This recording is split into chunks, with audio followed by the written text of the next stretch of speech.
Merci beaucoup à toutes et tous d'être là. Prenez place.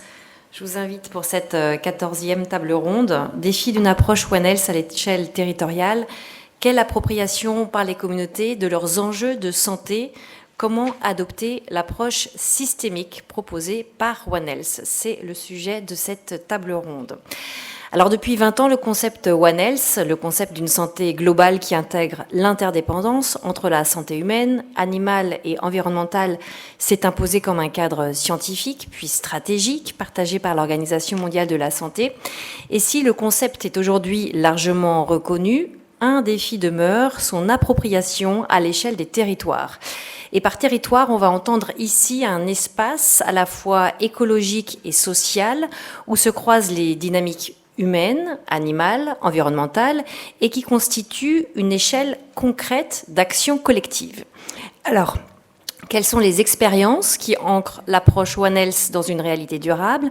Comment traduire cette approche systémique dans la vie des territoires? Avec quelles méthodes, quels défis et quels succès? C'est ce que nous allons regarder ensemble avec nos 5 intervenants d'aujourd'hui. Séna Kwaku Adessou, vous êtes environnementaliste, secrétaire général de INADES Formation. Je vais montrer ça, voilà. L'Institut pan-africain pour le développement économique et social, une organisation historique de l'appui aux agricultures familiales en Afrique, et vos actions sont basées sur une participation libre et responsable des populations à la transformation de leur société. Vous nous expliquerez comment cela s'applique à l'approche One Health. À vos côtés, Bertrand Mathieu, chargé de programme pour AVSF, agronome et vétérinaire sans frontières, qui a notamment été partenaire technique comme INADES Formation du programme agroécologie en Afrique de l'Ouest de la CEDEAO.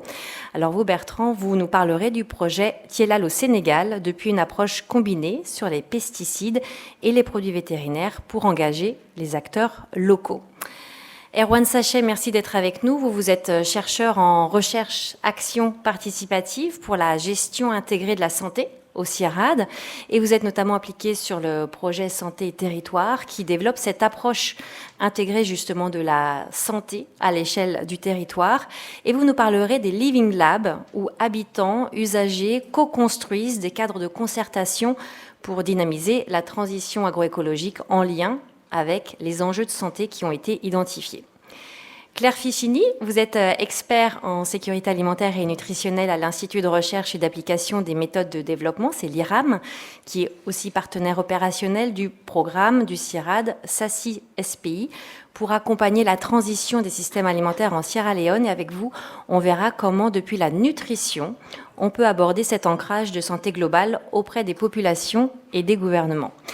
Et pour commencer, je me tourne vers vous, Marielle Boucaud. Vous êtes référente One Health et experte en politique de santé publique au département Santé d'Expertise France, une agence publique de coopération internationale qui travaille avec les gouvernements étrangers pour rédiger des projets de développement adaptés au contexte local, sachant que les projets One Health impliquent plusieurs échelles de discussion et d'action, des gouvernements aux institutions de santé, aux représentants de la société civile. Alors voici ma première question. Comment est-ce que vous, Marielle Boucaud, vous accompagnez les gouvernements sur cette question de l'appropriation afin que One Health ne soit pas perçu comme une dynamique purement scientifique et institutionnelle? Merci beaucoup pour la question. Donc ça va pas être moi personnellement, Marielle Boucaud, mais vraiment Expertise France. Donc nous on est une agence de coopération internationale pour la France. Donc on met en œuvre des projets, on articule les projets et on va venir chercher l'expertise pour répondre aux besoins des pays bénéficiaires qui ont exprimé leurs besoins. Donc on peut les aider aussi à faire l'expression des besoins. Et c'est vrai que, excusez-moi, j'ai le nez bouché. L'enjeu de l'appropriation, c'est vraiment central dans le One Health parce que ça peut que réussir si c'est porté par le pays ou les bénéficiaires. Donc finalement, moi, je vais vous parler effectivement à l'échelle nationale et internationale, au niveau régional, mais là, on va parler aussi des expériences qui sont locales. Il faut que ça soit porté par les bénéficiaires directs, en fait.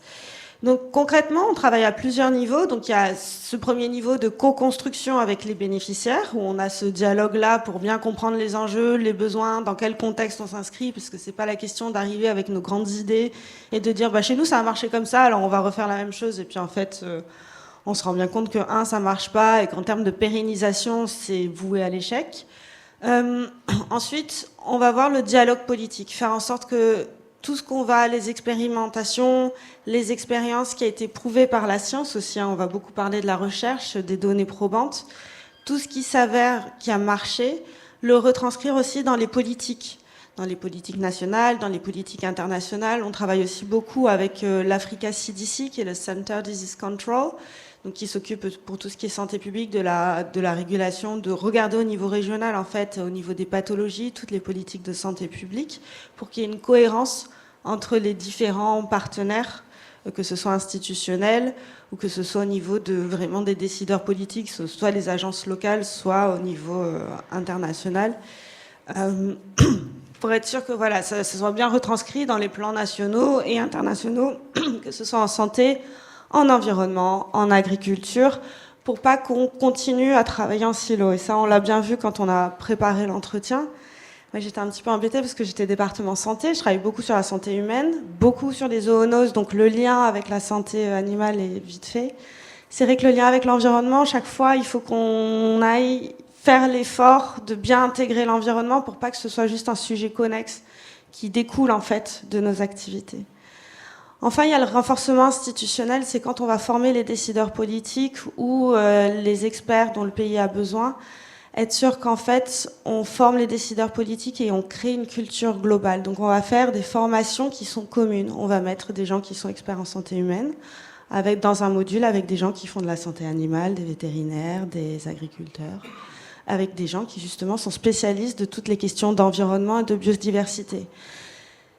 On n'a pas pour ambition d'avoir des gens qui soient complètement polyvalents, parce que ça c'est vraiment très très complexe et ça serait exceptionnel. Mais en fait d'avoir cette culture du réseau, de dire bah tiens j'ai fait cette formation, on m'a parlé de ce concept-là, il y avait cette personne-là qui était avec moi en formation, peut-être je vais aller la voir, ou je vais aller voir le représentant ou le réseau ou son institution pour qu'on puisse réfléchir ensemble. Donc c'est déconstruire et enlever les barrières qu'on peut avoir des fois sur des sujets qu'on ne maîtrise pas. Donc on a ce côté capacité humaine et formation. Et ensuite, c'est la participation des acteurs de terrain.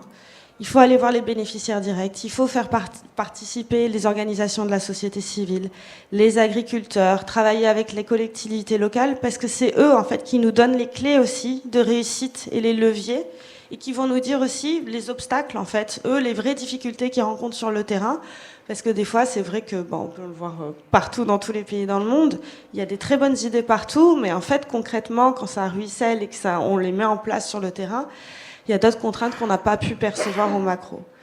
Et enfin, vraiment, pour moi, ce qui me semble très important, c'est la communication et la sensibilisation.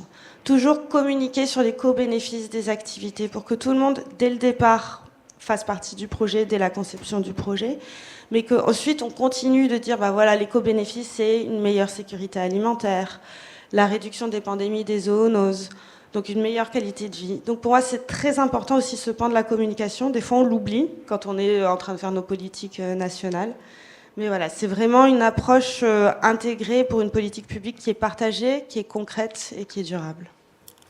Merci beaucoup. Maintenant, on va voir justement comment ça peut s'appliquer au niveau des territoires, un petit peu plus concrètement. Nous allons voir 4 approches qui tentent de transformer ce concept One Health en dynamique durable. Et on va commencer avec vous. Senakwaku Adesu, Inades Formation travaille notamment à faire le lien entre décideurs et exploitation agricole familiale sur ces enjeux de santé globale. Comment? Expliquez-nous. Ok, merci bien, Émilie. Je voulais préciser que je suis également le président de Interréseau. C'est vrai. Et je suis fier de l'être parce que c'est un réseau d'organisations du Nord et du Sud qui travaille à produire de la connaissance et à les mettre à la disposition des acteurs de l'ADA. Voilà. Donc, comprenez par là développement agricole et rural. Alors, revenant à ta question, il faut noter que il y a nécessité quand même de dire un mot sur cette approche One Health. Il faut mentionner que c'est une approche qui voudrait qu'on établisse fortement les liens d'indépendance ou d'interdépendance entre la santé animale, humaine et la santé des écosystèmes. Pour la simple raison que si on ne réagit pas de la sorte, on peut se retrouver dans une dynamique cloisonner un peu les choses, et les actions que nous allons mener sur le terrain ne pourront pas prouver leur impact en termes systémiques. Alors, ceci étant, ce que nous faisons sur le terrain nous permet de travailler effectivement avec les décideurs, et la porte d'entrée principale, ce sont les pesticides. Voilà, les pesticides sont assez révélateurs de cette question One Health. Et entre 2021 et 2025, nous avons travaillé à comprendre un peu les dynamiques autour des pesticides sur les territoires dans 10 pays en Afrique. Voilà, les pays dans lesquels INADES Formation travaille, pour mieux adresser la question en termes de plaidoyer vis-à-vis des décideurs.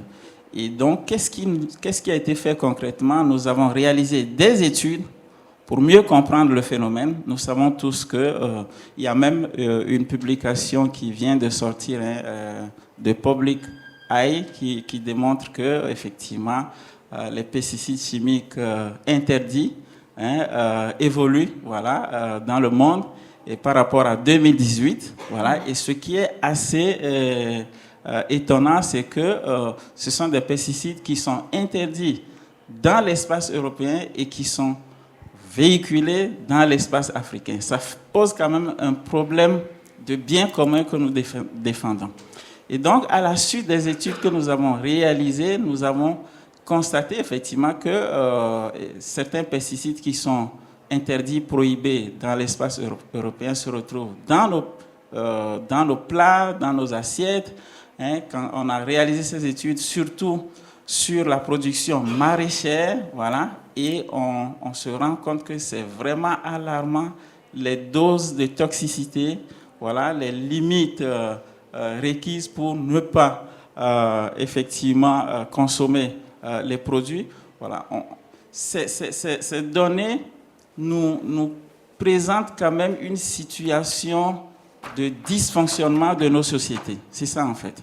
Et donc, à partir de ces études-là, nous avons interagi avec les communautés en les formant sur, voilà, la nécessité de comprendre, parce que il y a quand on regarde un peu les circuits de commercialisation de ces produits, on se rend compte qu'il y a des circuits formels et des circuits informels. Voilà. Et les circuits informels ne sont toujours pas maîtrisés, et les producteurs, voilà, ou les acteurs de ces territoires-là ne maîtrisent pas bien les produits qu'ils utilisent, la manière de les utiliser, voilà, les effets que ces produits ont sur les acteurs eux-mêmes, voilà, en termes de santé, et puis les effets sur l'environnement, donc le sol, la biodiversité, l'eau, voilà. Et d'ailleurs, les études, nous les avons réalisées sur 3 sites fondamentaux, c'est-à-dire 3 secteurs. Donc, il y a le sol, l'eau et les produits de consommation. Donc, quand on analyse un peu de manière systémique ces résultats, on se rend compte qu'il y a quand même un gros souci.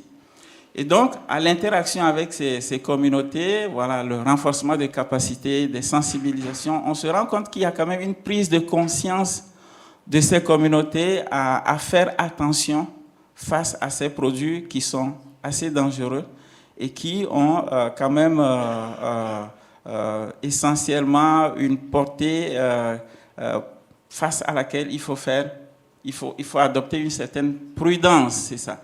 Donc, ensemble avec ces communautés, nous avons décidé de construire des actions de plaidoyer vis-à-vis des décideurs pour les amener à faire attention, donc notamment révision des lois, voilà, donc les lois sur les produits phytosanitaires. Il y en a qui datent de, comme on dit, l'époque de Mathusalem, c'est-à-dire que voilà, au lendemain des indépendances. Donc c'est des lois qui sont vieilles et qui ne sont pas adaptées à la situation actuelle.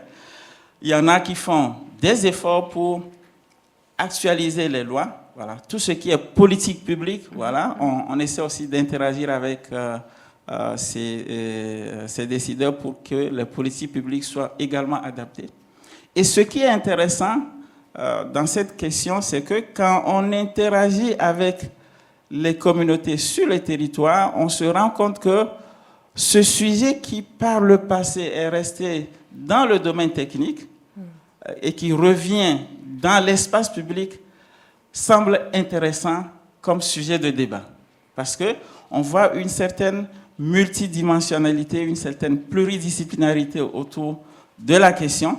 Voilà, et puis les gens sont assez ouverts pour nous dire comment la question est adressée au niveau de leur secteur. Et cela nous permet véritablement de concrétiser effectivement cette approche One Health qui, pour nous, est essentielle dans l'approche globale que nous réalisons au niveau de nos territoires. Voilà. Merci beaucoup. Je vais poursuivre avec Bertrand Mathieu, puisque vous aussi, avec AVSF, vous agissez depuis cette porte d'entrée des pesticides pour déployer le concept One Health, et depuis le projet Tielal au Sénégal que vous avez choisi pour illustrer cette thématique. Quels sont les défis et les succès que vous avez identifiés quand il s'agit justement de faire travailler plusieurs acteurs, plusieurs disciplines ensemble, afin d'engager les différentes échelles de décision du local au national? Bonjour à tous. Donc juste pour situer peut-être AVSF, donc Agronomes et Vétérinaires sans frontières, on est une association, une ONG internationale, on travaille dans une vingtaine de pays, donc essentiellement avec des partenaires locaux. Et donc là j'ai choisi ce projet au Sénégal, Tielal, pour illustrer un peu une approche territoriale de One Health. Comment on a pu développer ça, donc c'est situé en Haute-Casamance, dans le département de Vélingara, avec vraiment cet enjeu d'accompagner des populations locales à s'exprimer sur les problématiques de santé qu'elles rencontrent, à essayer de s'organiser et de développer à leur échelle des projets d'action locale sur les santé. Donc 4 communes d'intervention. On est dans un département qui est une zone cotonnière. Donc historiquement, le coton, c'est une culture qui utilise beaucoup de pesticides. Donc ça a développé depuis plusieurs décennies l'usage des pesticides, qui sont aussi étendus à d'autres cultures, notamment dans le maraîchage. C'est aussi une zone frontalière, donc la Gambie proche, la Guinée-Bissau, la Guinée-Conakry, donc la circulation de beaucoup de pesticides et de produits vétérinaires aussi, de trafic. Donc il y a très peu de contrôle sur la circulation et la commercialisation de ces produits. Et donc on a travaillé dans 4 communes, 5000 bénéficiaires environ, avec un financement donc, de l'Agence française de développement.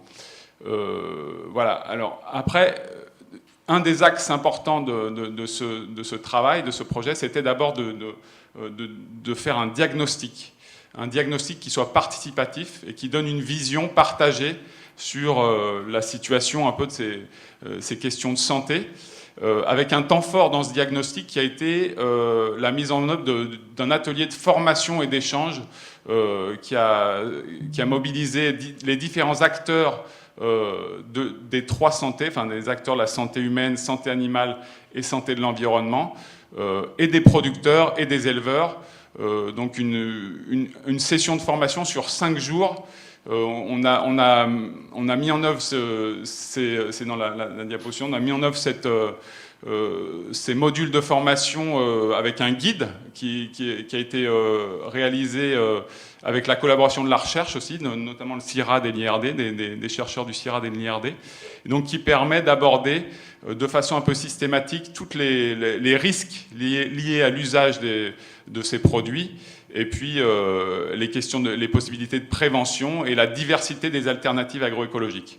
Donc on mobilise sur ces sessions de formation des agronomes, des vétérinaires, des professionnels de santé, et on met en débat ces questions avec les producteurs et les éleveurs, ce qui est assez intéressant et qui permet finalement d'amorcer au niveau territorial l'engagement des acteurs locaux et des communautés autour de ces problématiques donc d'usage, de pratique et de commercialisation de ces produits.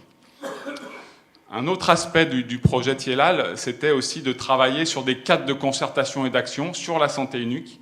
Alors je ne vais pas vous commenter ce schéma, mais c'était juste pour vous illustrer qu'on a travaillé à différents niveaux, à la fois au niveau villageois, ça a été développé des clubs d'Imitras, donc c'est des clubs communautaires de discussion et d'écoute, qui ont permis justement de commencer à faire réfléchir les populations. Alors c'est différencié par sexe, par classe d'âge, les faire réfléchir sur les problèmes de santé qu'ils rencontrent eux dans leur quotidien, et ensuite passer à l'action avec des actions qui sont relativement, qui nécessitent peu d'investissement, si ce n'est un investissement humain de la part des propres villageois.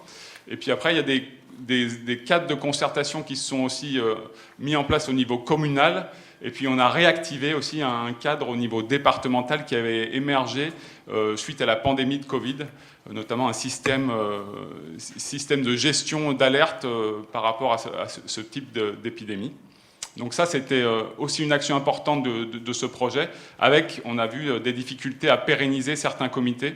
Pas forcément au niveau villageois, parce que finalement, dans certains cas, avec une dynamique collective, on parvient à pérenniser ces rencontres et ces actions collectives. Parfois, c'est plus compliqué en termes au niveau communal et départemental. Ça nécessite parfois plus de besoins de fonctionnement. Et donc, il y a nécessité de connecter aussi avec le niveau national dont parlait ma collègue, j'ai oublié le prénom, Marielle, voilà. Donc connecter ces niveaux territoriaux et ce niveau national. Et puis un troisième et dernier axe qui était des mises en œuvre d'actions locales sur la protection des santé, avec notamment des actions de sensibilisation, de formation des acteurs sur la résistance aux antimicrobiens, sur les risques pesticides, etc. Sachant que parfois les sensibilisations venaient, les thématiques de sensibilisation venaient à l'initiative des propres concernés, populations. Il y a eu des cas de rage dans certaines communes et donc des sensibilisations là-dessus. Un fonds d'appui aussi à des initiatives communautaires sur la question des gestion des déchets et de l'assainissement, qui est un des problèmes qui est beaucoup ressorti au niveau local, et puis des actions aussi sur l'agriculture, notamment les alternatives aux pesticides, avec des entrées techniques qui vont nécessiter plus de temps et plus d'investissement pour vraiment aboutir à des innovations aussi organisationnelles, à des changements systémiques dans les modes de production. Voilà, merci. Merci beaucoup. Alors, vous avez parlé de dynamique collective pour amorcer cette appropriation de cadres de concertation. Et c'est là, avec les deux projets qui suivent, que l'on va voir aussi des lignes de similitude ou de comparaison. Je me tourne vers Erwan Sachet, parce que le CIRAD et son projet Santé et Territoire expérimentent la mise en place de Living Lab pour co-concevoir et développer justement des outils de concertation et de coordination locale, comme a parlé Bertrand. Expliquez-nous en quoi cette méthodologie peut aider à ce que les populations s'approprient encore plus leurs enjeux de santé. Merci Émilie pour la question. Alors, avant de commencer, peut-être un petit peu un contexte sur Santé Territoire. Donc, c'est un projet qui se déroule sur 4 pays et qui a essayé de mettre en place, qui met en place 6 Living Labs dans ces 4 pays, dont 2 au Sénégal et 2 au Bénin. Et donc l'idée de ce projet, c'est d'accompagner la transition agroécologique dans le cadre One Health. Et donc, comme disait Émilie, l'un des cœurs du projet, c'est de mettre en place ces Living Labs. Donc ces Living Labs qui sont des espaces donc de concertation, de consultation, mais aussi de collaboration entre tous les acteurs d'une communauté. Et notamment, alors quand on parle d'acteurs d'une communauté, on entend évidemment les habitants de ces communautés, mais aussi évidemment ce qu'on va appeler les décideurs, c'est-à-dire tous les services gouvernementaux avec leurs services techniques. Mais aussi, on oublie souvent, et ça c'est quelque chose qu'on essaye un peu d'appuyer dans Santé et Territoire aussi, c'est que les acteurs sont aussi les chercheurs et les partenaires de la recherche dans ces Living Labs. C'est-à-dire qu'il y a vraiment une confrontation dans les Living Labs, une discussion où on confronte les différents points de vue. Alors, comment ça marche, pour revenir un peu plus à la question en termes de méthodologie, dans Santé et Territoire, ce qu'on a fait, c'est qu'on parle d'accompagnement. Donc la mise en place de ces Living Labs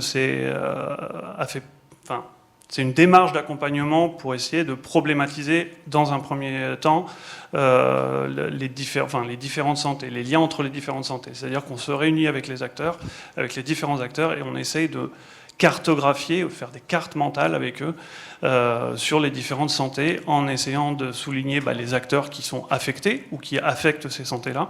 Donc santé animale, santé des sols, santé humaine, santé environnementale en général.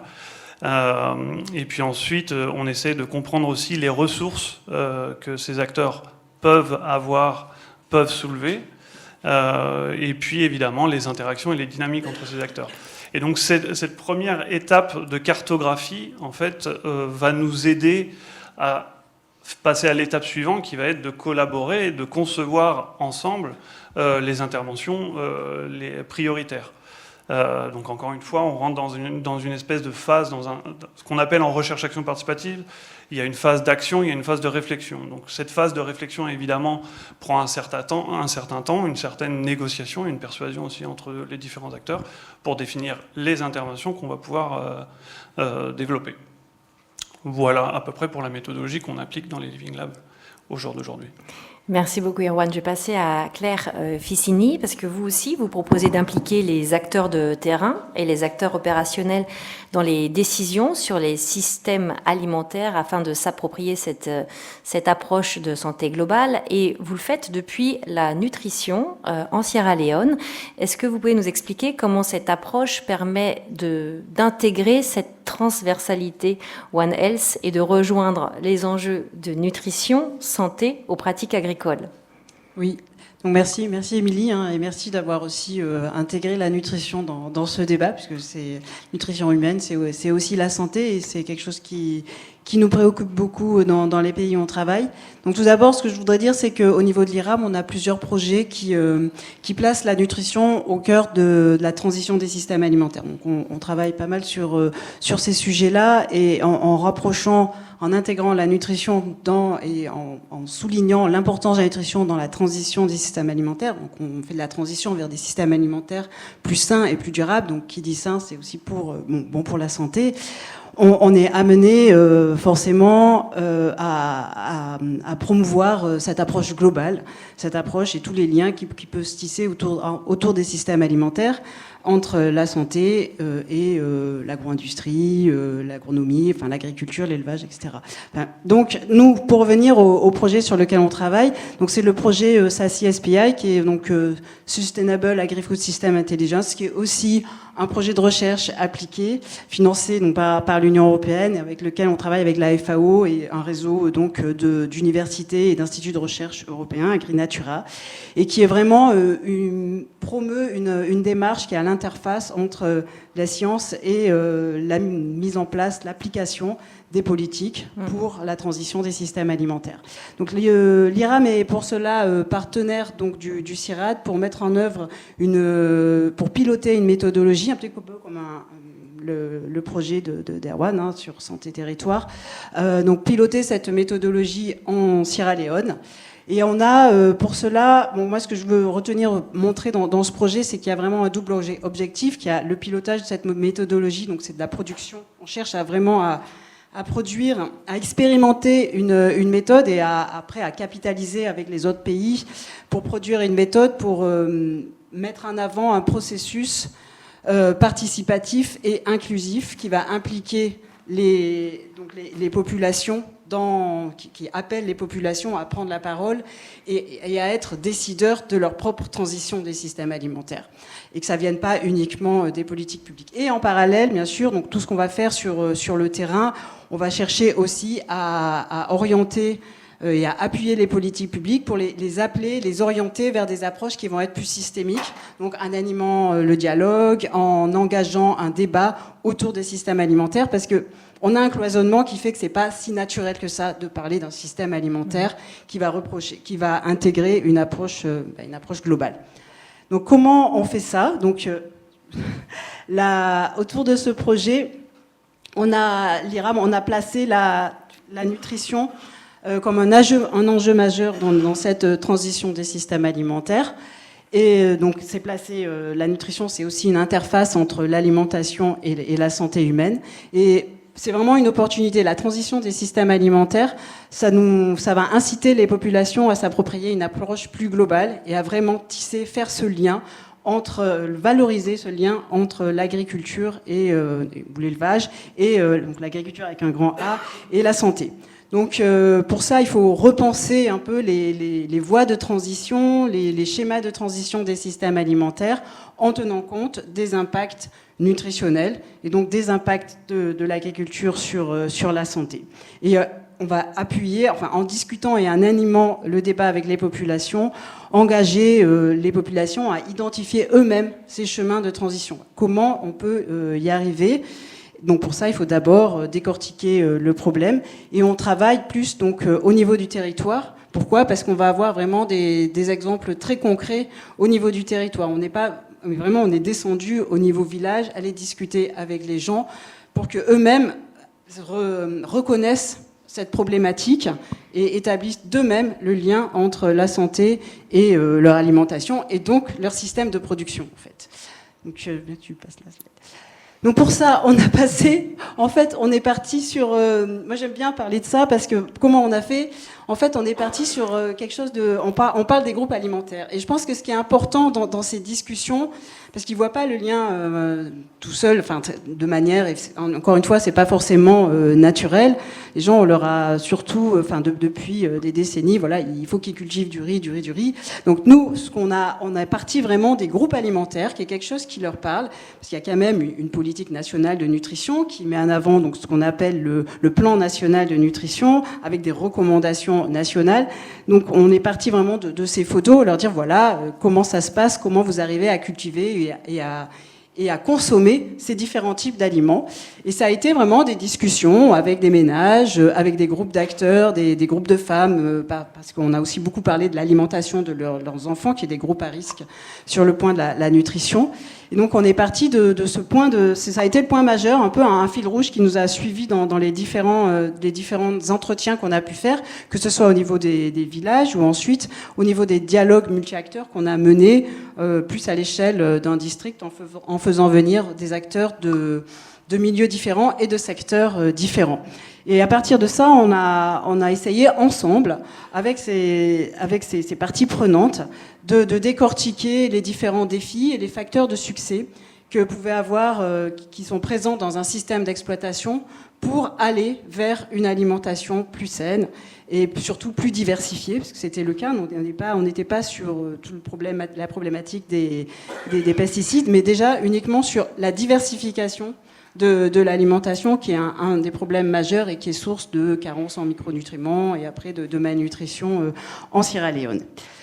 Donc voilà, et donc pour finir, on est plus donc le projet, il y a vraiment une approche, donc on se retrouve un peu tous dans la même approche, avec cette animation, vraiment un objectif d'animer des discussions à un niveau des territoires, pour identifier ensemble, et vraiment à partir des populations même et des groupements villageois, de raisonner à l'échelle d'un territoire, parce qu'on va partir de quelque chose de très concret, et donc qui parle vraiment aux populations, pour ensuite les amener aussi à se dire on a ce problème-là, il faut que ça remonte dans les politiques publiques. Donc c'est ça aussi l'architecture du projet, avec un niveau territorial qui est notre terrain d'étude, c'est le territoire, mais on a aussi beaucoup de discussions avec les ministères, et essayer aussi de mettre les ministères ensemble pour décloisonner cette question de système alimentaire et redonner vraiment plus du sens, et promouvoir cette approche globale qui replace la santé en fait un peu au cœur de l'alimentation. Et donc après, derrière, qui dit alimentation dit aussi production agricole. Voilà, merci. Merci beaucoup Claire. Alors on a vu avec tous les 5 pas mal de méthodes, des outils, des dynamiques. Maintenant ce qu'on pourrait voir ensemble, c'est qu'est-ce qui semble fonctionner et qu'est-ce qui bloque, qu'est-ce qui coince. On va aussi parler de ce qui ne marche pas pour le moment, ou les points de difficulté que vous rencontrez dans cette mise en place de ces outils de concertation, de méthodes de décision, afin que les populations s'approprient ce concept de santé globale. Qui veut réagir ? Marielle, vous avez déjà une... Je suis prête, j'ai le micro. Allez. C'est une très bonne question. En fait, c'est très complexe. Là, on est en train de montrer plein de projets qui ont l'air de marcher, qui justement réunissent tous ces facteurs. Mais en fait, concrètement, quand on regarde au global, au mondial, en fait, pour moi, les trois limites, c'est la disponibilité des compétences. On en a parlé. En fait, c'est avoir des gens qui vont avoir cette expertise sur la biodiversité, sur les sols, sur les pesticides, l'impact des pesticides sur la santé humaine, sur les animaux, sur les sols, comment ça impacte tout l'écosystème et là, l'interconnectivité du One Health. Le manque d'évidence intégrée, parce que là, effectivement, on est à un congrès scientifique, on est avec le CIRAD, il y a l'IRD, il y a tout le monde qui collecte des données pour avoir des données probantes, pour aller faire du plaidoyer, tout ça. Mais en fait, techniquement, c'est presque ponctuel et c'est toujours pas un réflexe.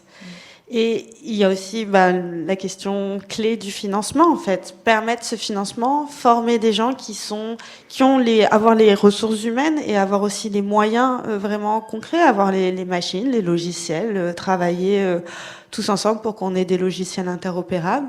Donc vraiment, pour aller combler ce manque d'évidence intégrée. Et enfin, vraiment la gouvernance régionale et avoir des plateformes de dialogue multidisciplinaires. Alors multidisciplinaires dans le sens des thématiques santé humaine, agro, environnement, biodiversité, culture, agriculture, chimie, biochimie. Mais aussi multidisciplinaires dans le type d'interlocuteur. Et voilà, ça on en a parlé. C'est vraiment avoir les sociétés civiles, les femmes, toutes les populations vulnérables qui sont prioritaires et qui sont impactées de suite en fait par rapport à ces problématiques, et ensuite avoir les décideurs politiques qui eux vont pouvoir traduire ça en politique ensuite. Peut-être je laisse la parole à mes collègues. Sénat. Ok, merci. Je voulais tout simplement noter, avant de revenir à la question, que parallèlement à la lutte contre les pesticides chimiques, nous avons toute une panoplie d'initiatives autour de l'agroécologie aussi, parce qu'on se dit on ne peut pas lutter contre les pesticides chimiques et ne pas apporter aussi des solutions. Voilà. Et du coup, il y a le programme agroécologie de la CEDEAO financé par l'Union européenne et l'AFD que nous avons réalisé avec AVSF sur 2018 et 2025. Et puis, il y a d'autres projets que nous réalisons dans les territoires avec les communautés et qui semblent marcher véritablement pour garantir une certaine santé globale dont nous faisons mention. Ce qu'il faut noter, c'est que si on entre par l'angle des pesticides, il y a nécessité de comprendre que la notion de pesticide même, elle n'est pas évidente. Et du coup, pour faire cohabiter plusieurs disciplines autour de la question, il y a une difficulté. C'est un élément assez pas évident parce que chacun ne voit pas les choses de la même manière. Mais ça semble intéressant parce que on se rend compte que c'est dans cette cohabitation que naissent des réflexions inclusives à partir desquelles nous pouvons véritablement avancer, bien évidemment en utilisant et en valorisant aussi les savoirs locaux, parce que les communautés locales ont une certaine compréhension de l'histoire des intrants chimiques en général et puis certains pesticides. Voilà. Donc du coup, il y a quand même une certaine imbrication de ces savoirs-là, savoirs scientifiques, savoirs locaux, qui interagissent mutuellement, mais qui aussi, dans le fond, créent une certaine réflexion autour de ce que nous devons faire ensemble.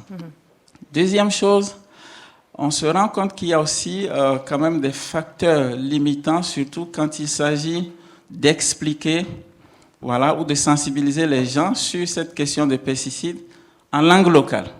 Parce que il faut d'abord réfléchir la chose dans la langue avant de pouvoir l'expliquer, parce que les scientifiques, ils sont tellement suspendus dans l'atmosphère, et bien évidemment, je fais un clin d'œil au rapport, il y a un rapport qui est sorti récemment aussi, il y a 1 mois, qui montre que les pesticides chimiques se retrouvent dans les nuages.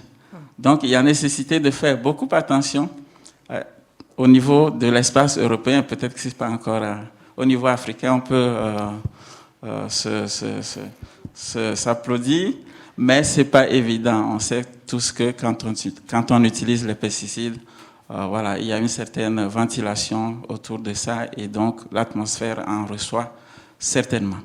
Donc, la transmission de la connaissance ou l'interaction avec les communautés en langue locale, c'est aussi quelque chose qui n'est pas aussi évident, mais on essaie de le faire pour interagir véritablement avec ces communautés.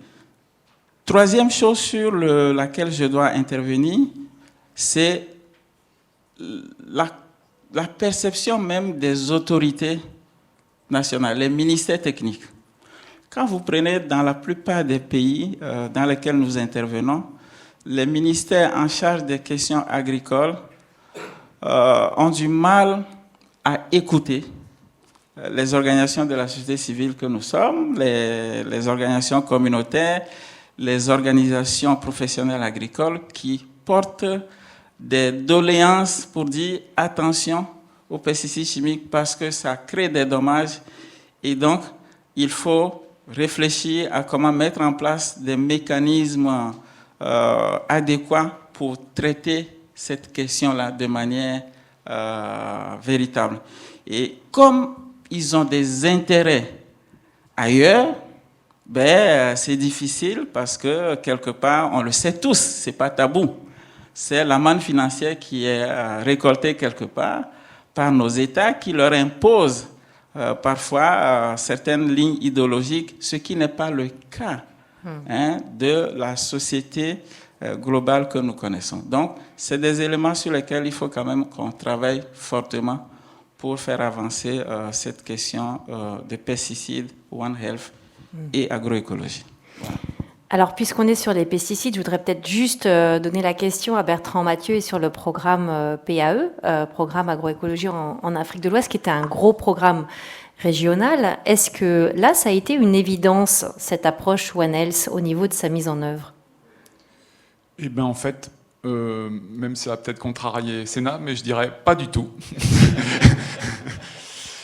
Et je pense que on a essayé de faire remonter ces questions-là, notamment sur les pesticides produits vétérinaires, mais ça reste assez cloisonné au niveau de la CEDEAO. Donc il y a une émergence de pratiques, de développement de l'agroécologie et de politiques nationales et régionales sur l'agroécologie, mais on ne fait pas encore forcément le lien avec toute la problématique de circulation de produits, de pesticides, qui sont parfois des matières actives très anciennes et depuis longtemps interdites dans d'autres sous-régions.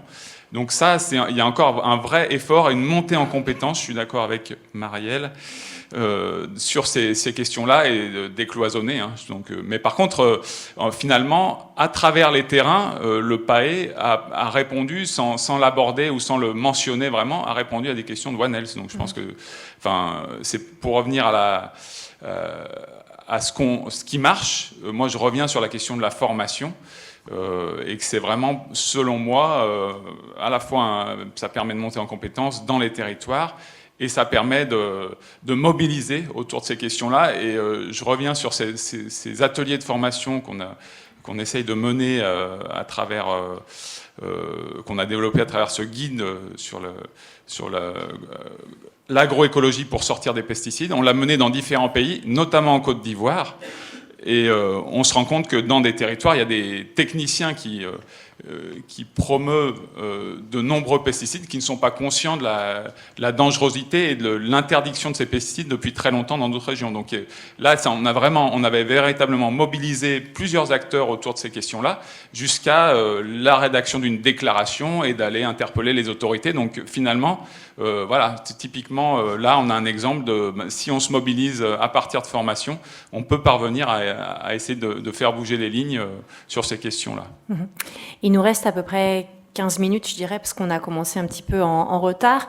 On pourrait peut-être demander à Claire et Erwan, justement, ce qui marche moins bien, ce qui bloque sur les échelles de vos projets, ce que vous avez identifié. Et après, je propose qu'on passe aux questions publiques. Oui, justement, pour revenir un petit peu sur ce qui marche, depuis l'expérience des Living Labs, et puis plus généralement aussi de mon expérience, ce qui marche, en fait, c'est assez simple.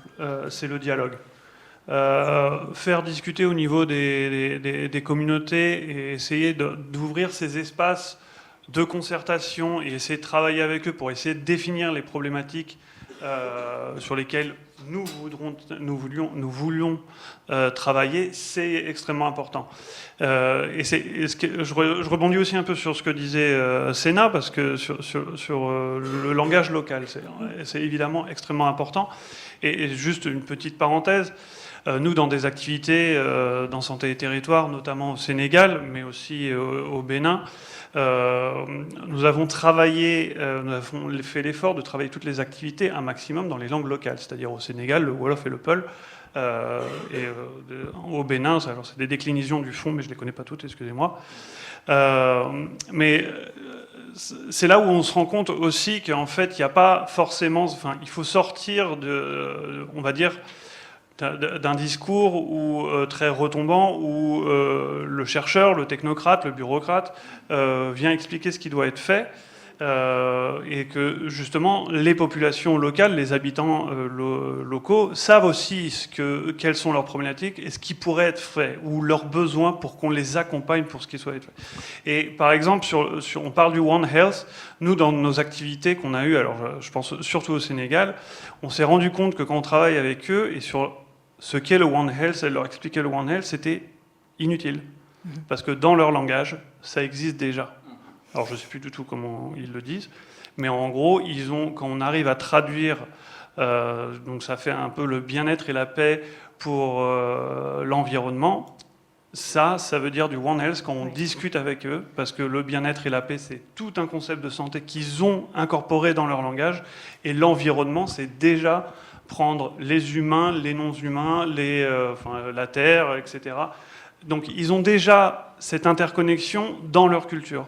Donc voilà, je pense que c'est pour répondre peut-être sur une des limites, c'est en fait on fait peut-être pas assez l'effort aussi au niveau de la recherche en général, c'est d'essayer déjà d'aller comprendre avec qui on va travailler, quelles sont leurs visions, l'organisation de leur société, pour pouvoir travailler avec eux. Ouais. Et ça, c'est un point très important, je pense, sur lequel on rediscutera peut-être après. Merci. Oui, merci. Bon, moi, je rejoins ce point-là, mais sur le projet qu'on a présenté, sur lequel on s'est attardé aujourd'hui, donc c'est tout récent, on a commencé en 2024, donc j'ai pas énormément de recul par rapport à ce projet même pour dire on est vraiment en plein dedans et dans cette construction de cette méthodologie avec l'approche territoriale et le dialogue des acteurs directement avec les populations. Mais ce que je pense que oui, c'est très important. Moi, ce que je retiens, parce qu'on a fait des ateliers l'année dernière, dans la phase de diagnostic, j'ai dit on essaye de décortiquer le problème avec les populations et d'insuffler aussi cette approche globale. Mais insuffler cette approche globale, donc le langage effectivement est très important et on a beau arriver avec notre beau schéma des systèmes alimentaires, il est juste incompréhensible pour les populations. Mais par contre, il y a moyen de leur expliquer autrement. Et ça, c'est très important. Et vraiment, l'approche systémique, c'est scientifique, c'est conceptuel, mais ça parle pas. Donc, je pense que c'est très important d'arriver aussi et d'essayer de se mettre à leur place et de l'expliquer, de l'illustrer avec des exemples concrets, des choses qui leur parlent. Donc, pour revenir sur le problème de la malnutrition, moi, ce qui m'a marqué après, c'est ce qui marchait, ce qui semblait marcher et qui leur parlait en fait au niveau des villages.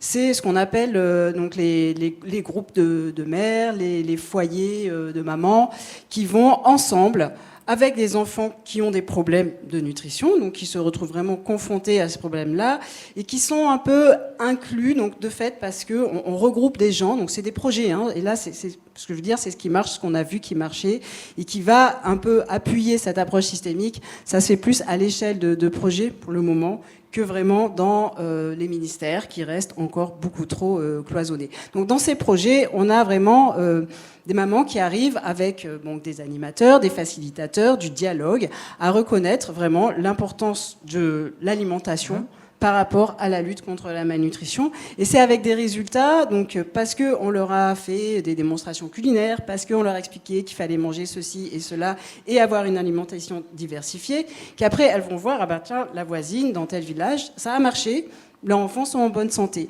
Donc ça, c'est des exemples vraiment très concrets qui arrivent et qui partent du dialogue, hein, d'exemples. Et c'est ça qu'il faut prendre comme exemple et remonter ensuite à l'échelle du district, dans des discussions avec des groupes de femmes qui vont être à un niveau un peu différent, des transformatrices locales, des productrices aussi, et des producteurs, d'arriver petit à petit à faire remonter ces messages-là en partant vraiment d'exemples concrets et d'arriver à les porter ensuite dans les ministères, en fait. C'est ça que nous, on ambitionne d'arriver à faire avec ce projet.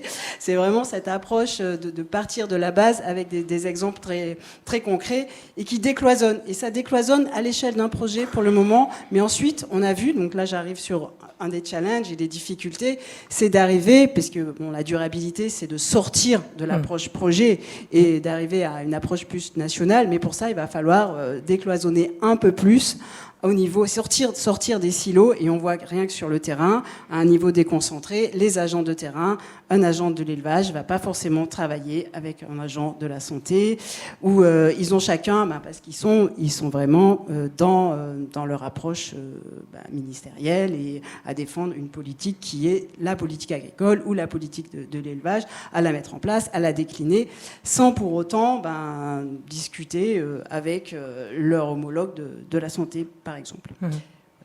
Merci beaucoup. Avant de demander à tous les 5 quelles sont vos recommandations très concrètes pour un ancrage durable, je vais me tourner vers le public. Est-ce que vous avez des questions précises? On a un micro, on peut vous le passer? Oui.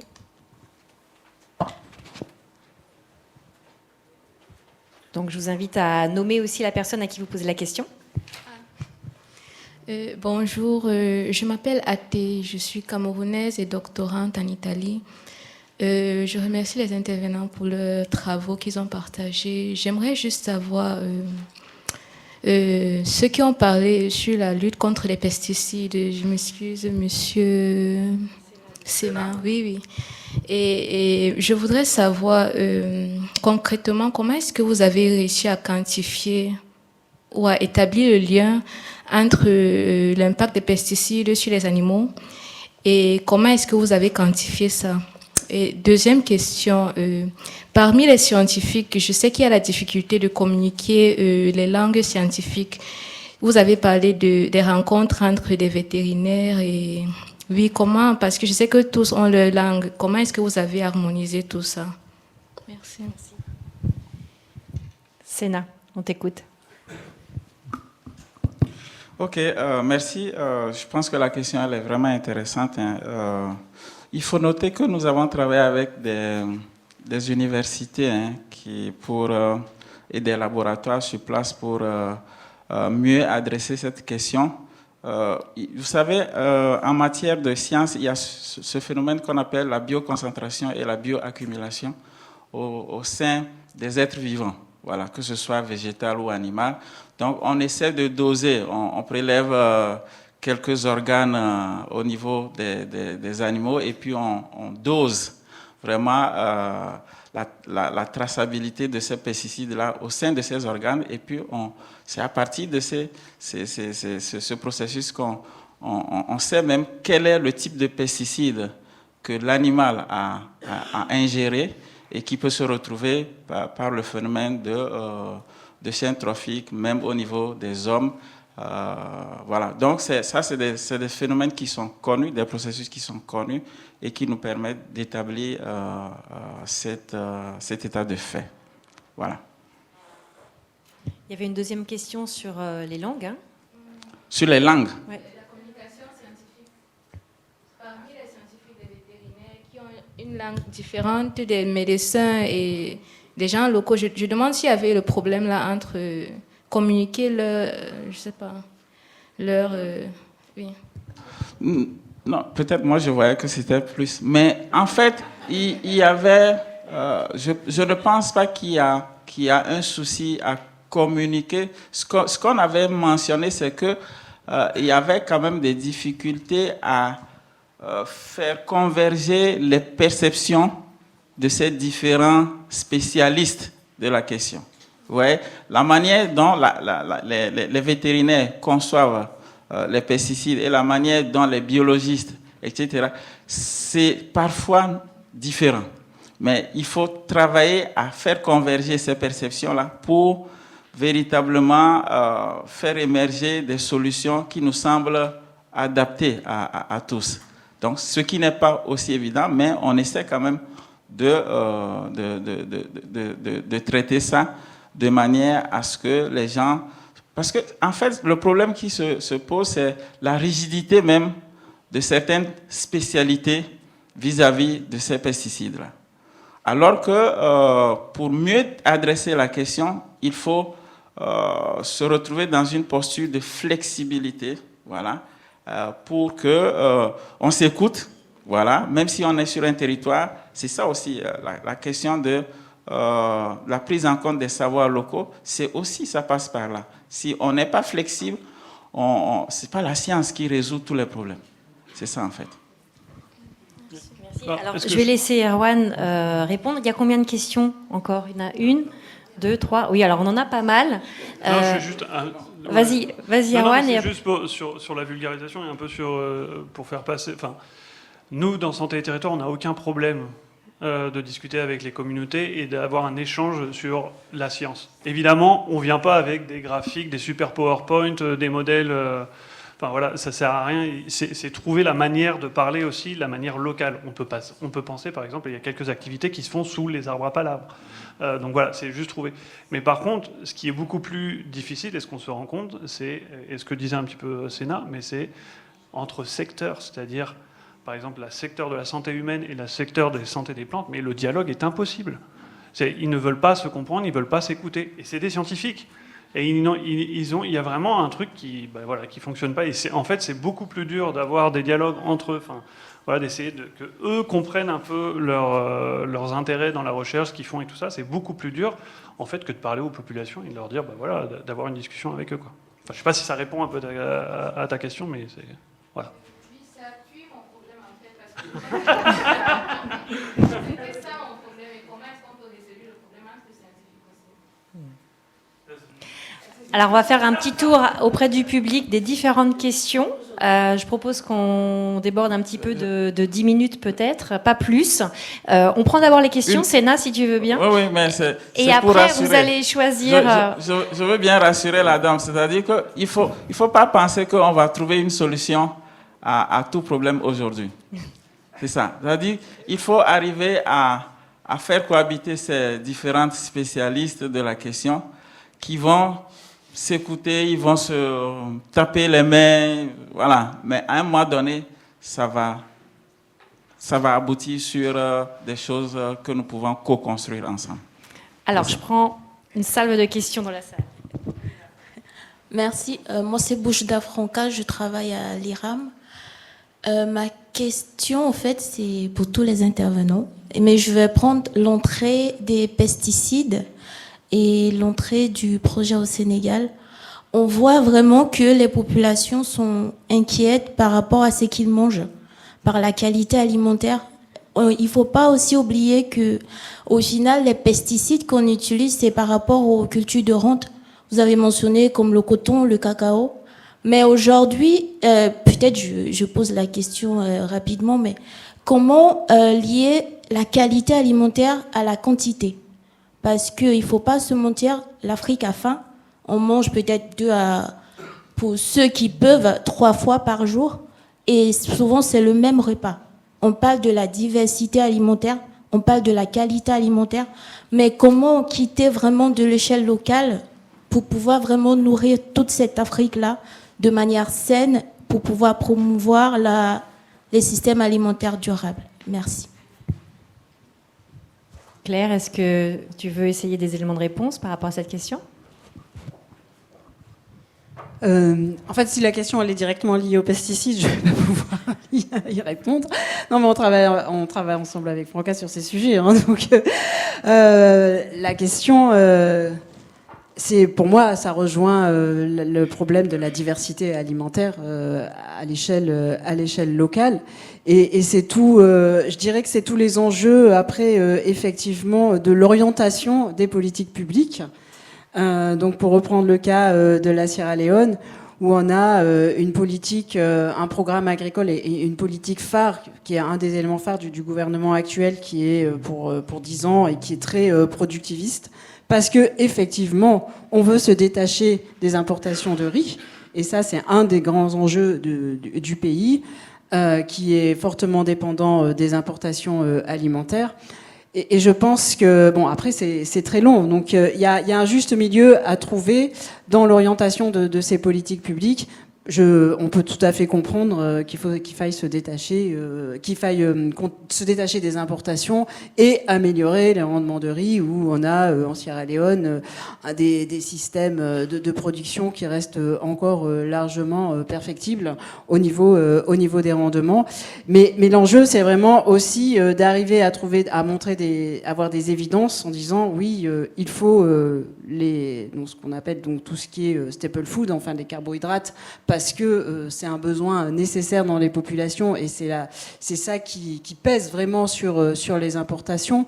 Mais arriver à montrer, alors par des études en nutrition, pour revenir sur la problématique de la diversité alimentaire, qui après a des impacts au niveau santé, et pour parler que de la nutrition, donc revenir avec vraiment ce qu'on appelle les Filling the Nutrient Gap, qui sont des études qui sont faites dans plusieurs pays et qui identifient et qui doivent être ensuite partagées, qui remontent vraiment au gouvernement pour mettre en évidence toutes les carences qu'il peut y avoir au niveau des nutriments, de manière à appuyer des plans de diversification alimentaire qui vont forcément passer par la diversification de la production. Donc c'est vraiment aussi ce qu'on essaye de faire, nous, en faisant remonter des évidences du terrain, avec des chiffres, effectivement, de carence, de malnutrition, etc. Mais également de dialoguer avec les populations là-dessus, parce que pour les amener à avoir un regard critique sur la politique agricole de leur pays. Et je pense que ça, c'est important, et c'est aussi, ça fait partie de ce projet, d'avoir ce processus complètement inclusif et participatif en décortiquant un problème. Donc nous, on est parti sur la nutrition, mais il pourrait y en avoir d'autres. Enfin, c'était vraiment le point central du système alimentaire qui nous a intéressés. Mais c'est aussi pour vraiment arriver à ce que les populations aient ce regard critique et alimentent ensuite des décisions au niveau politique. Bon, je ne réponds pas complètement à la question, mais c'est ce que j'avais envie de dire sur ce sujet-là.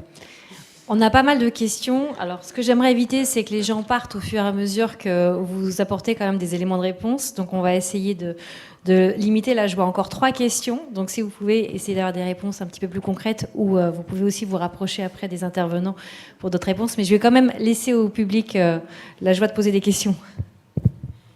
Ok, merci beaucoup. Je suis Adèle, chercheure au Burkina Faso. Et pour la question des pesticides, je voulais poser une question. Vous avez eu à intervenir, et je prends l'exemple de INADES Formation, vous avez beaucoup intervenu dans le domaine de l'agroécologie et tout, mais est-ce qu'après vos projets, quelques années après vos projets, vous repartez sur le terrain pour voir la pérennité de ce que vous avez laissé comme enseignement ou comme stratégie sur le terrain?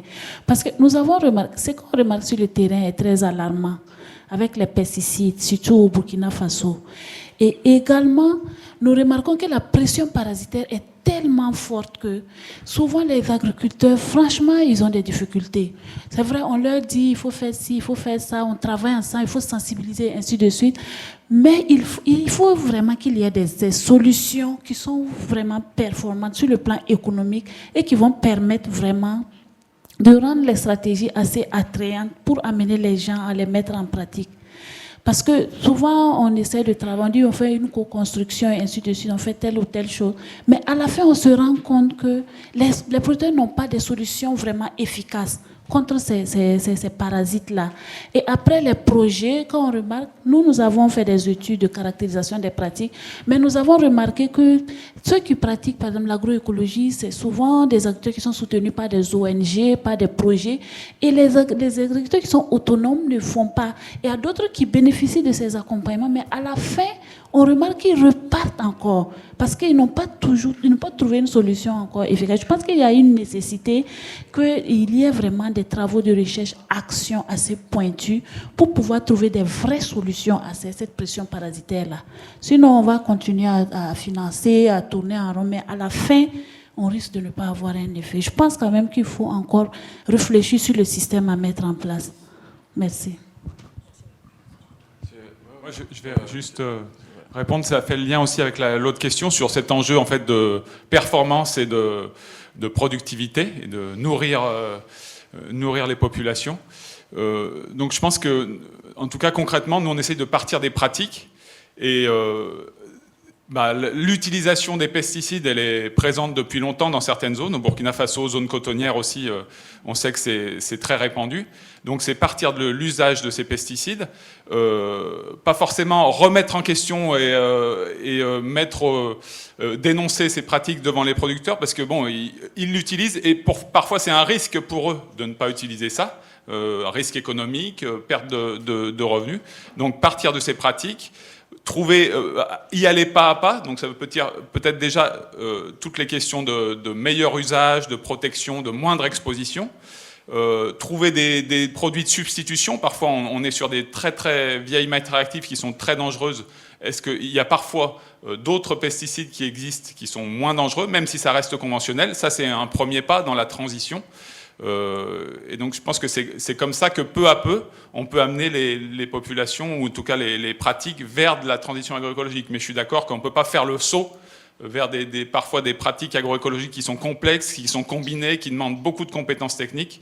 Donc je suis tout à fait d'accord avec cette solution pragmatique d'aller pas à pas et de répondre à des questions aussi, afin de faire en sorte que ça ne condamne pas les revenus et l'économie de ces populations.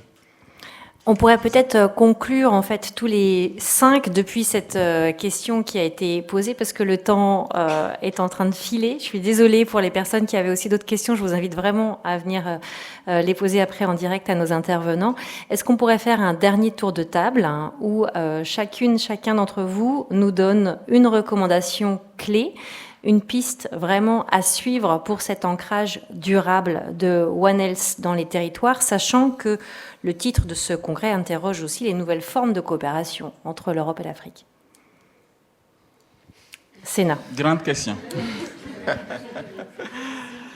D'accord. Bon, pour ceux qui veulent, on pourra toujours échanger sur cette question de durabilité des exploitations agricoles dans le cadre de la lutte contre les pesticides versus agroécologie. Alors, qu'est-ce que je peux recommander dans le cadre de la coopération, puisque c'est de ça qu'il s'agit? Je pense qu'il est temps de déconstruire le discours sur les pesticides et de donner plus la place à des solutions qui sont adaptées à nos territoires, pour montrer qu'en réalité, ce discours que nous avons connu depuis la nuit des temps et qui prouve que les pesticides chimiques sont la panacée de l'agriculture, on doit cesser ça. On essaie quand même de faire bouger les lignes à ce niveau, mais ce n'est pas évident. On sait qu'il y a des forces centripètes et centrifuges autour de la question, mais il faut qu'à un moment donné, on change de narratif en déconstruisant ce discours qui a été salvateur par le passé et qui aujourd'hui est désuète. Voilà. Donc ça, c'est ma grande recommandation vis-à-vis de la coopération entre le Nord et le Sud. Voilà. Erwan Sachet, allez-y, quelles sont vos recommandations concrètes? Ouais, donc un peu sur ce que je disais tout à l'heure, c'est favoriser évidemment le dialogue à partir des habitants, des localités avec lesquelles on veut travailler, mais aussi ça peut être dans des espaces plus, on va dire, bureaucratiques. Ça peut être avec aussi favoriser les dialogues et les actions peut-être au niveau des décideurs. C'est pas impossible, mais là où vraiment il faut essayer d'agir, c'est tout simplement sur les bailleurs de fonds. Comment atteindre les bailleurs de fonds, puisqu'il faut se faire financer pour construire ces dialogues. Et c'est là, en fait, tout le nerf de la guerre, c'est-à-dire aller les voir et leur dire, écoutez, on ne veut plus travailler avec du cadre logique, on veut travailler, donnez-nous des sous pour des fonctionnements, et puis après, on va voir ce qu'on va faire. Parce qu'on ne sait pas ce qu'on va faire. On a besoin d'aller dans les communautés, on a besoin d'aller chez les personnes avec qui on veut travailler, s'ils veulent bien travailler avec nous, évidemment. Et on ne sait pas ce qu'on va faire, parce que le but, c'est justement... Alors, c'est général, mais sur le One Health, c'est la même chose. Comme je disais, les personnes ont déjà des conceptions qui sont très proches du One Health. Donc il faut aller les étudier, les savoir, et si elles pensent que ça peut leur servir dans de travailler avec nous, sur des projets ce qu'on va appeler des projets de développement. Donc voilà, essayer de négocier avec les bailleurs. Marielle Boucaud, vous êtes très bien placée pour poursuivre cette réflexion autour des recommandations et de vos conclusions. Juste pour rappeler, je fais partie du groupe AFD, mais je ne suis pas bailleur. Expertise France n'est pas bailleur. Mais en fait, on a les mêmes problématiques. Donc merci beaucoup de soulever cette question. On a cette problématique. Quand même, on voit un changement de paradigme sur le fait, là, on parlait de l'Europe et tout ça. Il y a quand même cette volonté de co-créer et de co-développer les projets. Et vraiment, effectivement, on a des thématiques pour répondre à des appels à projets et tout ça vers des pays bénéficiaires et des zones identifiées sur des thématiques identifiées.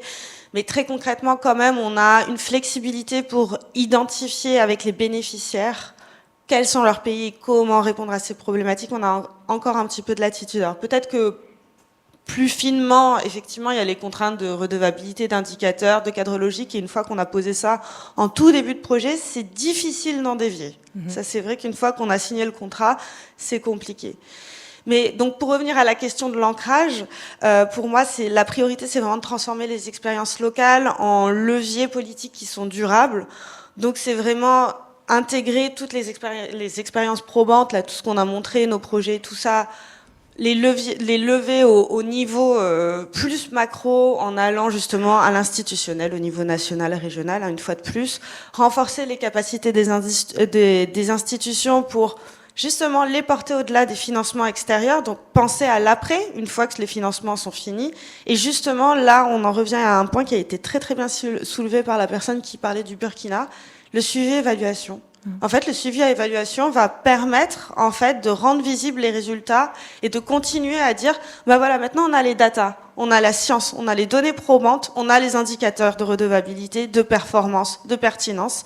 Et c'est là qu'il va avoir un curseur pour dire, ça on continue, ça marche très bien, ou ça faut réajuster, on va réaffiner, on va essayer de comprendre les causes, analyser, pour dire, ça marche pas trop, pourquoi ça va pas marcher, et essayer de réavoir cette trajectoire. Et enfin, je profite de mes 30 secondes qui restent pour dire que justement, la coopération internationale, ça a ce rôle de catalyseur, en fait, d'instaurer ce dialogue, de faire monter ces projets qui sont un peu locaux et ponctuels dans le temps et dans la géographisation, pour permettre ce dialogue un peu plus macro.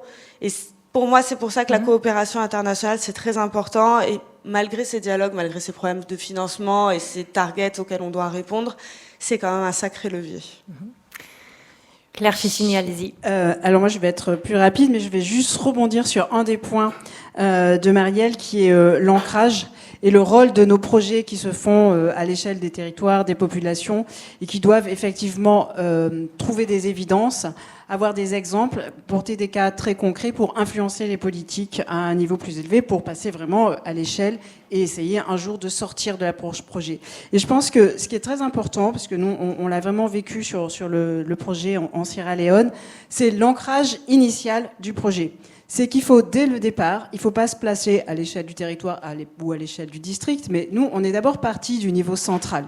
Ce projet, il a fallu le faire connaître au niveau du ministère, et il faut faire le choix du bon ministère. Donc, en l'occurrence, on a essayé aussi de l'ancrer plus. Donc nous, on l'a ancré au niveau du mouvement SUN, qui est le Scaling Up Nutrition, parce qu'on savait qu'on allait travailler sur la nutrition, qui est quelque chose d'assez transversal et qui est aussi le secrétariat des systèmes alimentaires, en fait.